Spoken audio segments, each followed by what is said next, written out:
สบายดีข่อยรุ่นหลาพิมพ์สารพร้อมด้วยทั้งเมโดยพวกเราสองคนมื้อนี้ก็ได้มาเฮ็ดเพลง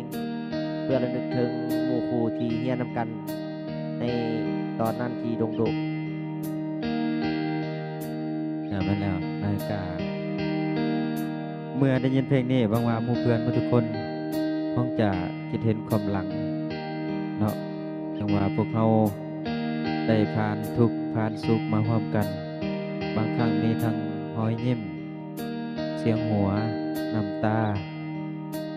เสียงไห้เนาะปะปนกันไปแต่ว่าพวกเขาก็จับมือกันผ่านพาอุปสรรคต่างๆมาจนแต่ละคนก็ได้สำเร็จการศึกษาหรือว่าผ่านพาอุปสรรคต่างๆได้ในที่สุดเนาะอาจารย์ขอมอบเพลงนี้ให้หมู่เพื่อนทุกคนและพวกเขาทั้งสองหวังว่าพวกหมู่เพื่อนทุกคนจะได้มาพบกันอีกที่ดงโดม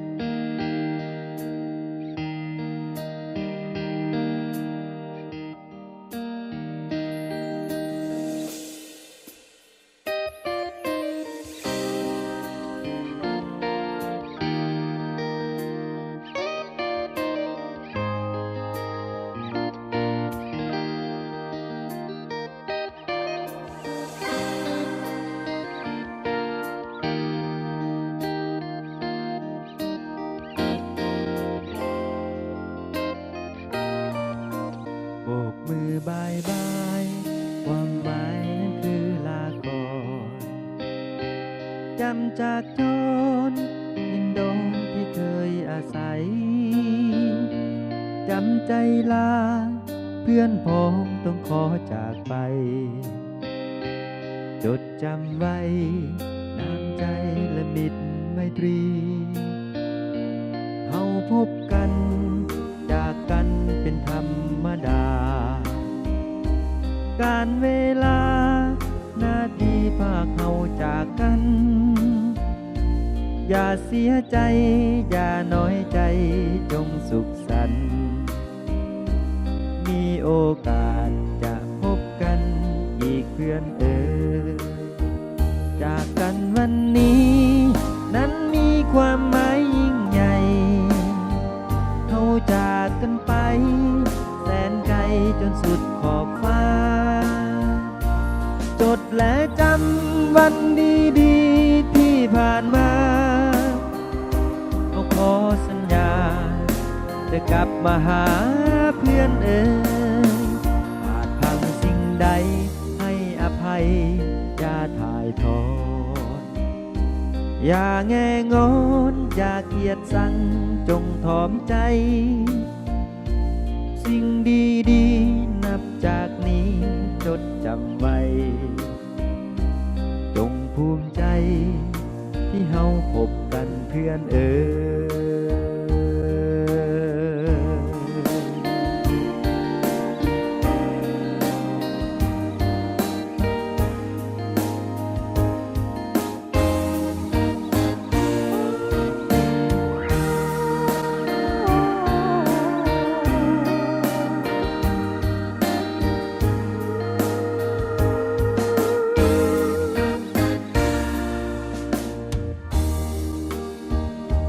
มือบายบาย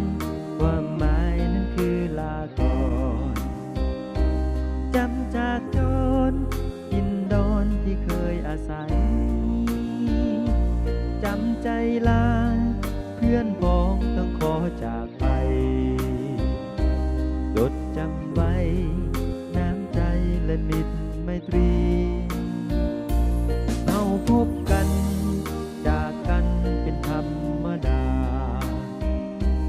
การเวลานาทีภาคเฮาจากกันอย่าเสียใจอย่าน้อยใจจงสุขสันต์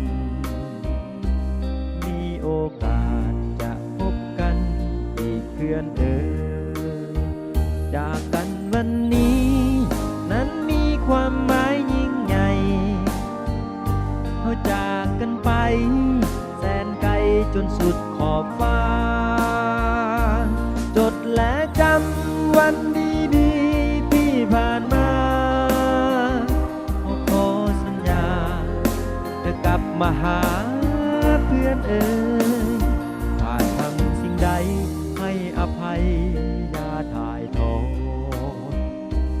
อย่าแง่งอนอย่าเกียดสัง